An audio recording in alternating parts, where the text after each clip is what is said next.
ওই গো গিন্নি, শুধু ভাত দিয়ে গেলে যে, সঙ্গে আর কিছু দেবে না? দিলাম তো এক ঘটি জল। ভাতে জল ঢেলে নুন দিয়ে মেখে খেয়ে নাও। হ্যাঁ, কি রোজ রোজ সেই এক খাবার? এসব মুখে তোলা যায় নাকি? হ্যাঁ, তাহলে খালি পেটেই থাকো না, কে বলেছে মুখে তুলতে? না মানে অন্তত একটা কাঁচা পেঁয়াজ। নেই। মাঝে মাঝে তো বেশ ওই মশলা দিয়ে কষিয়ে মাছ মাংস রাঁধতে পারো গিন্নি। বাজারে মাছ মাংসের দাম জানো? ছেঁড়া কাঁথায় শুয়ে মাছ মাংস খাওয়ার স্বপ্ন দেখতে লজ্জা করে না তোমার? আসলে কি জানো তো গিন্নি, আমার লজ্জাটা ওই তোমার রান্নাঘরে রাখা মশলার বাক্সের মতো, শুরু আছে কিন্তু কোনো কাজে লাগে না। এই খবরদার, আমার রান্না তুলে একদম খোঁটা দেবে না, এই বলে দিলাম। হ্যাঁ, আমি চললাম মাছ আনতে, তুমি আদা রসুন বেটে পেঁয়াজ কুচিয়ে রাখো, বুঝলে? বলি পয়সা কোথায়? লাগবে না, মাছ খেতে হলে পয়সা নয় গিন্নি, বুদ্ধি লাগে, বুদ্ধি, বুঝলে? বুদ্ধির বদলে মাছ কোন দোকানদার দেয় গো?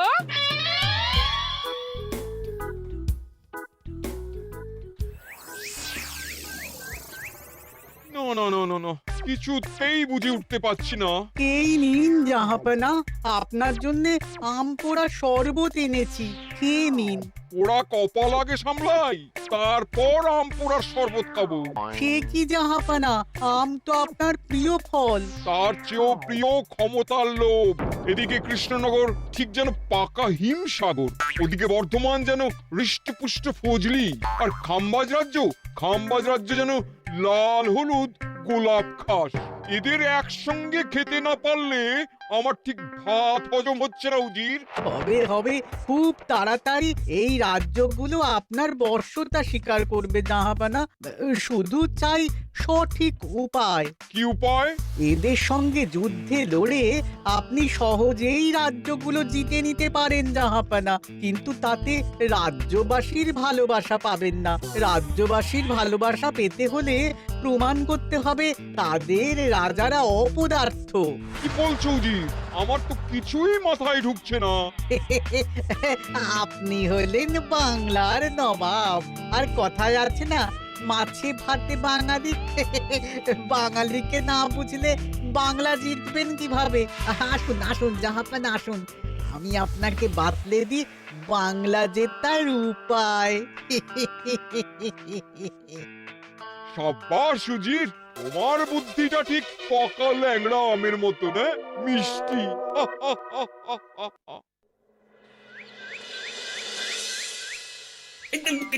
ধর ধর ধর ধর ধর, এই পায়ের নিচ দিয়ে গলে গেল, ধর ধর ধর ধর। বিশাল বড় মাছ গো গোপাল দাদু। একেবারে পাকা শোল। ছাড়বে না গোপাল দাদু, আজ রাতে আমরা জমিয়ে মাছ ভাত খাবো। খেতে তো হবে শোল মাছের ঝোল আর তেল কই। তোদের দিদাকে বড় মুখ করে বলে এসেছি, এই, ধরেছি।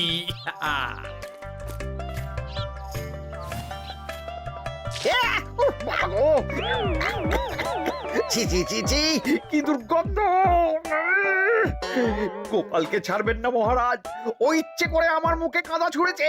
ঠাকুর বলেছেন মানুষ নিজের কর্মফল একদিন না একদিন ঠিক পাবে। মন্ত্রী মশাই যে এত তাড়াতাড়ি পেয়ে যাবেন ভাবতেই পারিনি। দেখেছেন মহারাজ, দেখেছেন? দোষ করে এখন আবার ধর্মের বাণী দিচ্ছে। আহ, তুমি রাজসভা কামাই করে এসব কি করছো গোপাল? যা সামান্য বেতন পাই সব পেঁয়াজ রসুন কিনতেই ফুরিয়ে যায় মহারাজ, তাই মাছটা নিজেই ধরে খাচ্ছি। হ্যাঁ? মহারাজ আপনার পায়ে পড়ি। থাক থাক, আর আমার পা ছুঁতে হবে না গোপাল। কেন মহারাজ? আমি তো মন থেকে আপনাকে সম্মান করি, বলুন। এ তো আচ্ছা জ্বালাতন। মুর্শিদাবাদের নবাব বাহাদুর আপনাকে একটি বিশেষ পত্র পাঠিয়েছেন, অনুগ্রহ করে গ্রহণ করুন।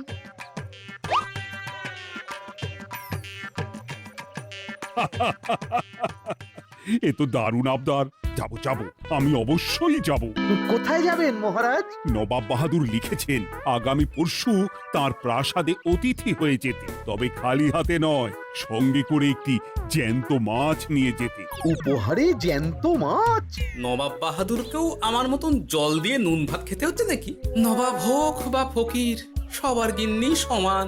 কিন্তু সঙ্গে করে কি মাছ নিয়ে যাওয়া যায়? ভেটকি, চিতল নাকি কাতলা?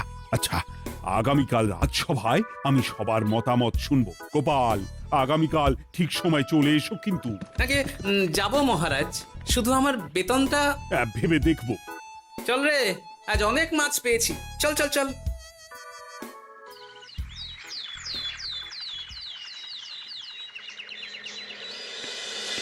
কি মহারাজ, আপনাকে এত চিন্তিত দেখাচ্ছে কেন?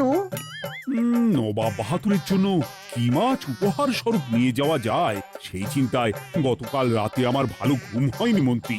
আমিও গতকাল রাতে দু চোখের পাতা এক করিনি মহারাজ। অনেক ভেবে সকালের দিকে আমার মাথায় একটা বুদ্ধি এলো। কি বুদ্ধি?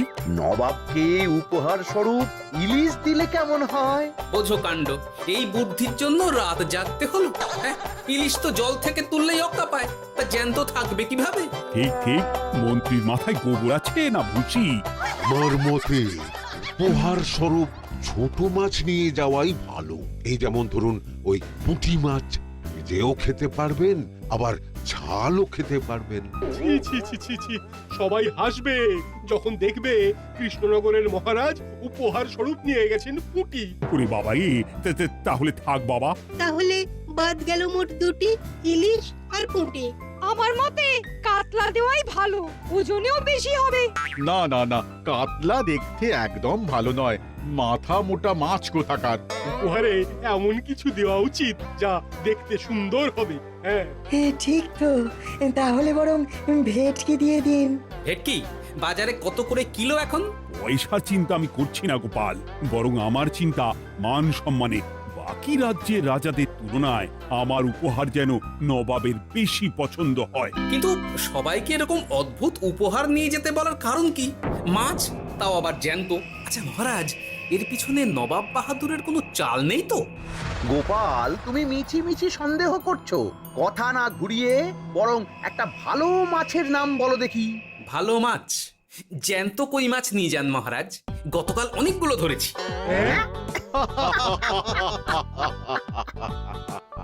কি, এত ভালো ভালো মাছ থাকতে আমি শেষে কই মাছ নিয়ে যাব? তুমি সমাধান না দিয়ে উল্টে মজা করছো গোপাল।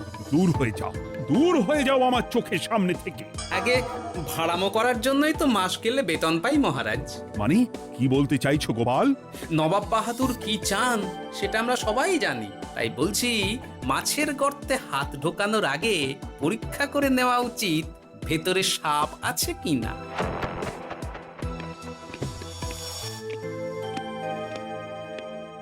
এই মন্ত্রী, গোপাল কি বলে গেল? সাপ ব্যাং কিছুই তো বুঝলাম না। ছাড়ুন তো গোপালের কথা, আমরা বরং মাছ নিয়ে আলোচনা করি। আমার মতে জ্যান্ত ভেটকি নিয়ে যাওয়াই ভালো। আমাদেরও ওই ভেটকিতেই মত আছে। বেশ, এই নাও 100 মোহর। বেছে বেছে সবচেয়ে বড় ভেটকিটা বাজার থেকে কিনে আনো মন্ত্রী। তারপর তাকে রূপোর গামলায় জল ঢেলে রাখো। আমি কাল ভোর ভোর মুর্শিদাবাদের উদ্দেশ্যে রওনা হব। কোনো চিন্তা করবেন না মহারাজ, কাজ হয়ে যাবে। যাওয়ার সময় চিঠিটাও সঙ্গে করে নিয়ে যেতে হবে, নবাবের হুকুম।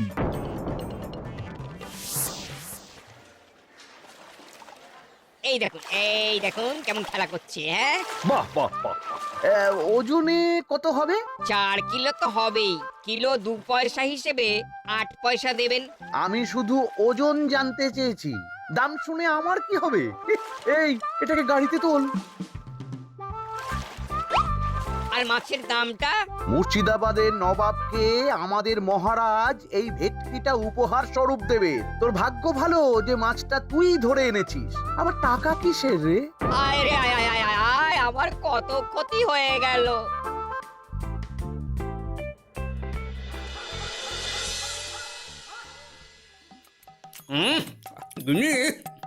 তেল কৌটে যা রেঁধেছ না। বলি বলি আর কটা মাছ আছে গো? আছে, তাতে আগামী 7 দিন হয়ে যাবে। হ্যাঁ, তাহলে কাল কই মাছের ঝোল খাবো, পশু খাবো শোল মাছের কালিয়া। এসব খেয়ে খেয়ে জিভে চড়া পড়ে গেল। বাজার থেকে একটু ইলিশ ভেটকিও তো আনতে পারো। ইলিশের অনেক দাম গো গিন্নি, আর ভেটকি তো বাজারে প্রায় ওঠেই না। কে বলেছে তোমাকে? শুনলাম মন্ত্রী মশাই নাকি আজ বাজার থেকে সবচেয়ে বড় জ্যান্ত ভেটকিটা নিয়েছেন। তাই নাকি? তার মানে আগামীকাল নিশ্চয়ই মহারাজ ওটা নিয়েই মুর্শিদাবাদ যাবেন। আমার মনটা বড্ড কু ডাকছে গিন্নি। না, এভাবে ছেড়ে দিলে হবে না, একটু পরীক্ষা করে দেখতে হবে। হাজার হোক, এ রাজ্যটা তো আমারও। এত রাতে আবার কোথায় চললে গো? দেখতে গর্তে সাপ আছে না মাছ।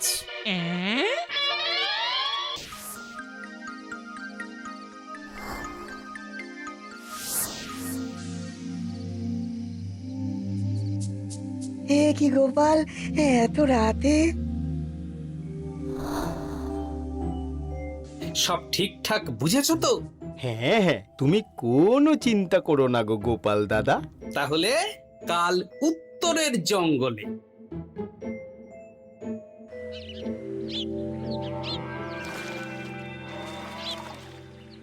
ভেটকি মাছটা রূপোর গামলায় রেখে গরুর গাড়িতে তুলে দিয়েছি মহারাজ। আর নবাব বাহাদুরের চিঠিটা?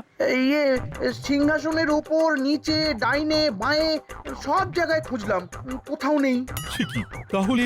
এমন চিত্তাকর্ষক উপহার দেখলে নবাব বাহাদুরের চিঠির কথা মনেই থাকবে না। আপনি নির্দ্বিধায় যাত্রা শুরু করুন মহারাজ। ঠিক বলেছ।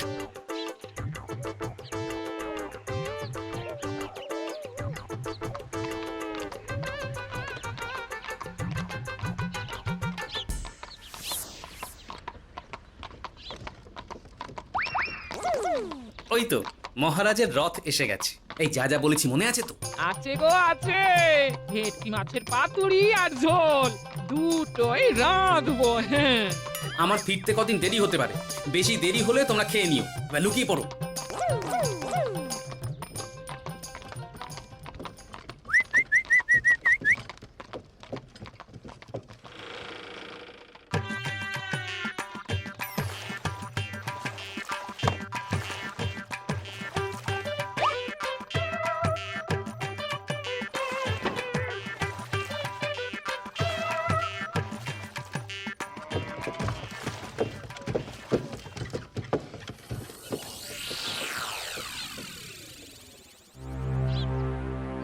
ওই দেখা যায় রথে চেপে সবাই ধীরে ধীরে এদিকেই আসছে জাহাপানা। আসতে দাও, আসতে দাও, এবারই খেলা জমবে। এসো এসো, তোমাদের সবাইকে মুর্শিদাবাদে স্বাগত জানাই। আমার উপহারের কথা মনে আছে তো? আছে জাহাপানা আছে, শুধুমাত্র আপনার জন্য আমি নিয়ে এসেছি একটা জ্যান্ত কাতলা। এই নিয়ে এসো। আমার উপহারও কিছু কম নয় জাহাপানা, নিয়ে এসো। আর তোমরা? আর কৃষ্ণচন্দ্র, তুমি কি এনেছো? এদের সবার চেয়ে ভালো উপহার এনেছি, যা দেখলে আপনার মন একেবারে আনন্দে নেচে উঠবে। ইচ্ছে করবে এক্ষুনি হয় পাতুরি না হয় ঝোল করে খেয়ে নি। তাই নাকি? হ্যাঁ, খাস নবাব বাহাদুরের জন্য আমার বিশেষ তোফা। কই, নিয়ে এসো। এই তো কই নিয়ে এসেছি মহারাজ। গোপাল, তুমি? ভেটকি কোথায়? এতক্ষণে গিন্নি রান্না বসিয়ে দিয়েছে।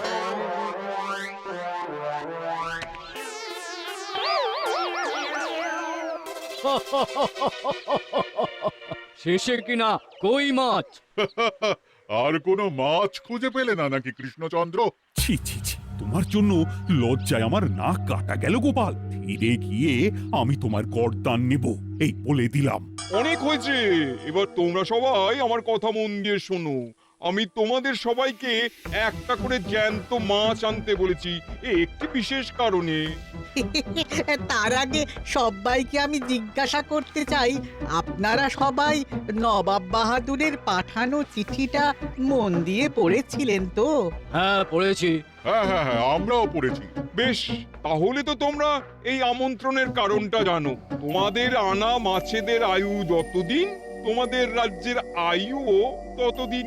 মানে আপনাদের মধ্যে যার মাছ যেদিন মারা যাবে, জাহাপানা তার রাজ্যটা সেদিন নিয়ে নেবে।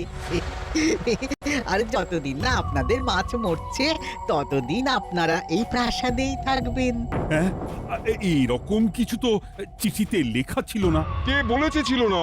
ওই জন্যই তো আমি সঙ্গে করে চিঠিটা আনতে বলেছিলাম। এনেছো? হ্যাঁ, আমি এনেছি। এই যে এখানে তো কোথাও এরকম কিছু লেখা নেই। তোমরা হলে রাজা, রাজাদের সব সময় চোখ কান খোলা রেখে চলতে হয়। উজির, এই নাও।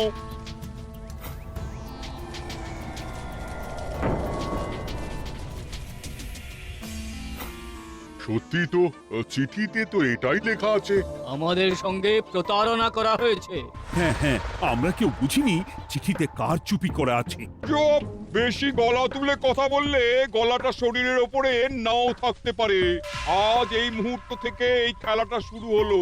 তোমাদের রাজ্যের আয়ু এখন তোমাদের আনা মাছেদের কাছে।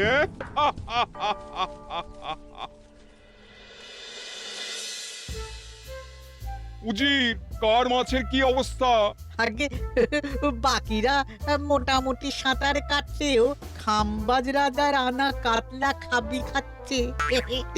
মনে হয় খুব তাড়াতাড়ি যাবে। বাবা বাবা বাবা, এ তো খুব ভালো কথা। অপেক্ষা করি তবে। গেল গেল, আমার রাজ্যটা ভেসে গেল। গেছে মহারাজ, গেছে। আজ থেকে খাম্বাজ রাজ্য আমার। খাম্বাজ রাজাকে বন্দি করো। পাবদা রুইও ভেসে উঠেছে জাহাপানা। তোমাদের রাজ্য দুটো আমি খেলাম। বাকি রইল শুধু বর্ধমান রাজা চিতল আর কৃষ্ণচন্দ্রের কই। যা, আমারটাও গেল। আগে জানলে আমিও কৃষ্ণচন্দ্রের মতন জিওল মাছ আনতাম। কৃষ্ণচন্দ্র, নিজেকে এত চালাক ভেবো না। একটু দেরি হলেও একদিন না একদিন তোমার কইও ভেসে উঠবে। ততদিন তুমি আর গোপাল আমার প্রাসাদেই থাকবে, কেমন? এ তো উত্তম প্রস্তাব নবাব বাহাদুর। আপনার প্রাসাদের বিরিয়ানির কোনো তুলনাই নেই। অনেকদিন নুন ভাত খেয়ে আছি, আজ একটু বিরিয়ানি হবে নাকি? পেয়ে যাবে গোপাল। নবাবের প্রাসাদে অতিথিদের যত্নের কোনো ত্রুটি হবে না।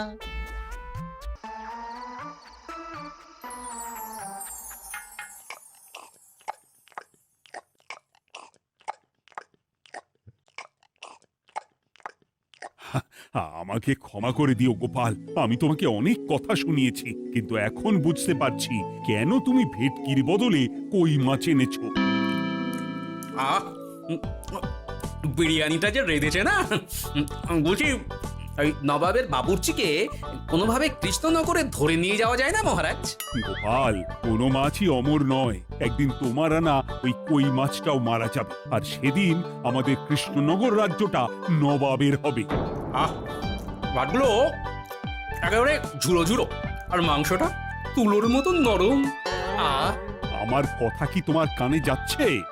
গোপালের চোখ কান সব সময় খোলা থাকে মহারাজ, আর তাই চিঠির কারচুপিটা ধরতে আমাকে বেশি বেগ পেতে হয়নি। কিন্তু কিভাবে বুঝলে গোপাল চিঠির রহস্যটা?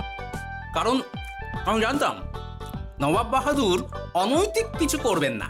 গায়ের জোরে নয়, বুদ্ধি দিয়েই উনি বাজিমাত করবেন।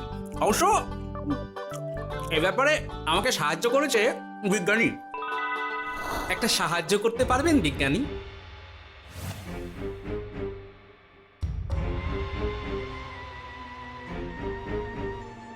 তোমার সন্দেহ একদম ঠিক গোপাল। এই চিঠিতে লেবুর রস দিয়ে লেখা হয়েছে কয়েকটি লাইন, যা শুধু আগুনের তাপেই ফুটে উঠবে। এই নাও। সর্বনাশ! গর্তে মাছ নয়, বিষধর সাপ আছে। এবার কি হবে গোপাল? আগামী 7 দিন পেট ভরে বিরিয়ানি খাবো মহারাজ। ততদিনে ওরা এসে যাবে। কারা আসবে? দেখুন না শুধু।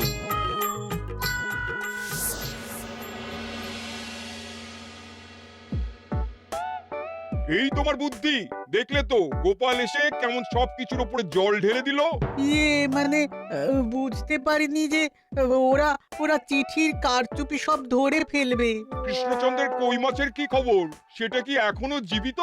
আগে আমাদেরও একই প্রশ্ন নবাব বাহাদুর। এভাবে আর কদিন চলবে জানা নেই। কবে যে সব থেকে মুক্তি পাবো। দাঁড়ান জাহাপানা, আমি ছুটে গিয়ে দেখে আসছি মাছটা জীবিত আছে কিনা। তুমি বুনোল হলে আমিও বাঘা তেঁতুল। কৃষ্ণচন্দ্র, যতদিন না মাছটা মরছে তোমাকে আমি এখানেই আটকে রাখবো। সর্বনাশ হয়ে গেছে জাহাপানা, দেখবেন আসুন, দেখবেন আসুন। কি হয়েছেটা কি? চলুন না, নিজের চোখেই দেখবেন। সে কি, কই মাছ বাচ্চা দিয়েছে? এটার অপেক্ষাতেই তো ছিলাম। ওরা এসে গেছে মহারাজ, এবার আপনার রাজ্য সুরক্ষিত। মানে নবাব বাহাদুরের কথা অনুযায়ী মাছ মারা গেলে রাজ্য ছাড়তে হবে। এমনিতেই কই মাছের জান শক্ত, এরাও বড় হবে, বাচ্চা দেবে। এইভাবে কই মাছের গুষ্টি মরে শেষ হতে হতে নবাব বাহাদুর আর বেঁচে থাকবেন না। হ্যাঁ নয়, হ্যাঁ। বেছে বেছে ঠিক মা কই মাছটাকে নিয়ে এলে, এবার রাজ্যে ফিরি। কি লাভ, সেই তো নুন ভাত খেয়েই থাকতে হবে। না, আমি তোমার বেতন 10 গুণ বাড়িয়ে দেব, আর যাওয়ার সময় নবাবের বাবুর্চিকেও ধরে নিয়ে যাব। আজ থেকে তুমি শুধু বিরিয়ানি খাবে। জয় জয় মহারাজের জয়, জয় কই মাছের জয়।